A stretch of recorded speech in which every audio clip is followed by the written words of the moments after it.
Welcome, dear students, again to your offline class of English.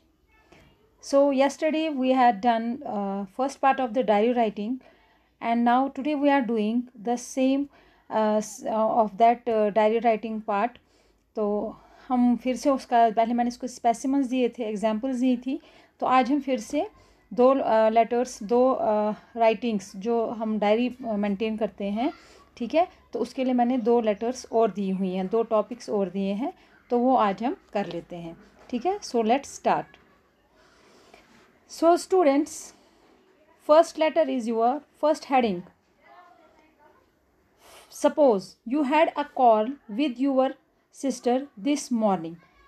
आप suppose कीजिए कि आज सवेरे आपको अपनी बहन के साथ लड़ाई हुई, ठीक है. लेटर यू फेल्ट रिपेंटेंट और all that happened in a fit of anger.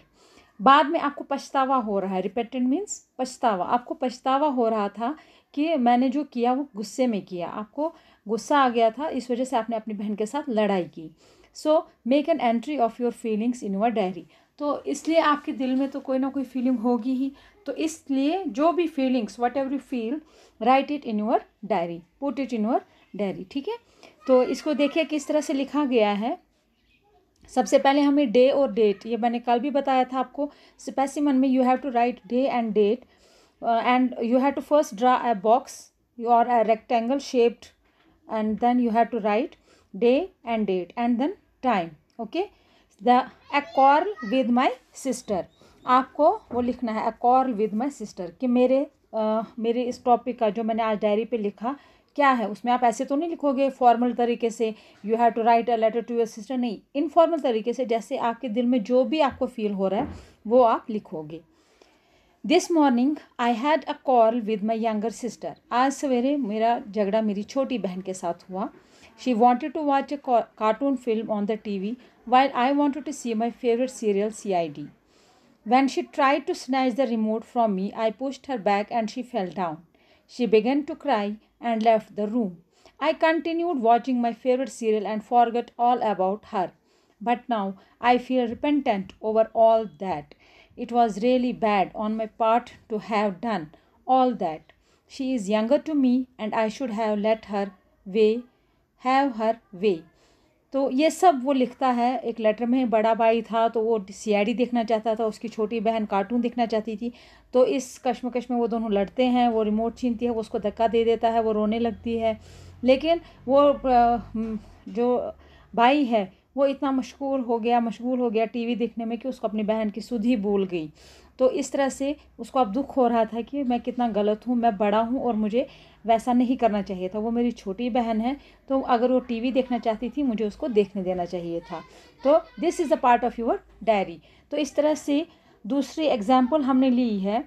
John rights a page of his diary recording his first experience of a public examination. John ने अपनी डायरी का एक पेज लिखा. उसमें उसने क्या लिखा है कि जो उसका पब्लिक एग्जामिनेशन, जैसे PSC होता है, IAS होता है, कोई भी ऐसा एग्ज़ाम होता है आफ्टर 12th, तो आप उसको फेस करेंगे, तो वो लिखता है कि कैसा एक्सपीरियंस हुआ उसको एग्ज़ाम देकर, ठीक है. Given below are his experiences. इसी तरह आपको भी अपने बारे में, ये ज़रूरी नहीं है कि आप पहले एग्ज़ाम देंगे फिर आप लिखेंगे. जैसे आज आपका साइंस का पेपर है या इंग्लिश का पेपर है, तो आप जो भी फील करते हैं आप उसको डायरी पे लिख सकते हैं. तो using these notes right out a page of his diary. अब इसमें नोट्स दिए हैं कुछ, जैसे nervous feeling, praying to God, candidates rushing towards examination hall, finding the correct seats, receiving the question paper, instructions from the superintendent, reading of the paper, new beginning to write, finishing in time. Okay, this is all what we feel in examination hall. तो ये ज़रूरी नहीं है कि आपको पहले वो public examination face करना पड़ेगा, नहीं, आप मतलब नॉर्मल एग्ज़ाम जो आपके अपने क्लास में होते हैं, ठीक है. अब देखिए डे डेट ये आपको लिखना है. Then time, my first experience of a public examination. अब उसने अपना लिखा है, तो you can write your first.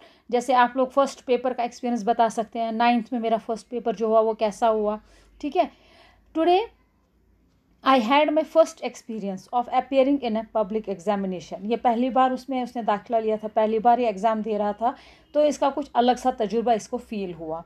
It was an examination for the post of probationary officers in various nationalised banks. उसने पीओ के लिए ये एग्ज़ाम दिया था, जो किसी भी बैंक में जॉब मिल सकती थी उसको। तो before entering the examination hall I began to feel nervous. It happens with everyone, ऐसा सबके साथ होता है। जब भी वो फर्स्ट टाइम एग्जामिनेशन हॉल में जाते हैं तो वो नर्वस फील होते हैं, ठीक है। I pray to God so that I could regain my confidence, और मैं दुआ करता रहा कि काश मेरा जो विश्वास है, मेरा जो यकीन है वो वापस आ जाए, मैं कॉन्फिडेंस जो है वो रिगेन कर सकूँ। As soon as the gates were opened, candidates rushed in and looked for their seats. जैसे ही गेट खुल जाते हैं एग्जामिनेशन हॉल के, सारे कैंडिडेट्स अंदर की तरफ दौड़ने लगते हैं, अंदर की तरफ जाने लगते हैं और अपने अपनी सीट्स जो रोल नंबर्स लिखे होते हैं वहाँ पर बैठ जाते हैं। It did not take me long to find my seat, तो मुझे ज़्यादा टाइम नहीं लगा अपनी सीट ढूंढने में। After we had taken our seats, जब हमने अपनी सीट्स ली, फिर जो सुपरिंटेंडेंट थे उन्होंने read out some instructions to us, उन्होंने जो पेपर में इंस्ट्रक्शंस होते हैं वो पढ़ ली।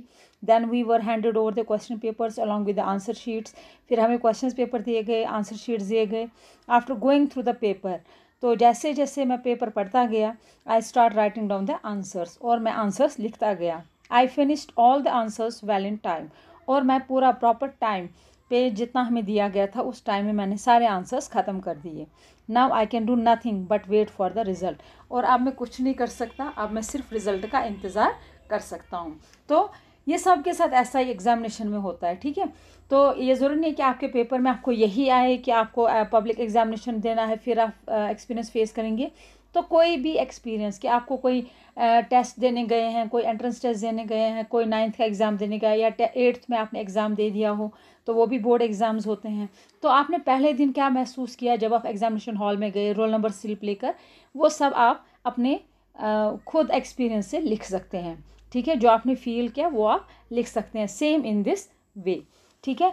तो इस तरह से हमने, ये डायरी राइटिंग है, this is not a letter writing, this is a diary writing. And this options you have to choose from your own mind. अगर आपको पेपर में जब दे देते हैं तो फिर आपको थोड़ा सोचना है कि कैसा हो सकता है, क्या हो सकता है, ठीक है। यहाँ पर जो हेडिंग्स दी गई हैं ये जस्ट एन एग्जाम्पल दी गई है, ठीक है। तो इस तरह से what happens in our daily life. तो इसी तरह और भी बहुत सारे लेटर्स हैं, and this is sufficient for this diary writing. Okay, thanks for watching this video, take care and stay home, stay safe.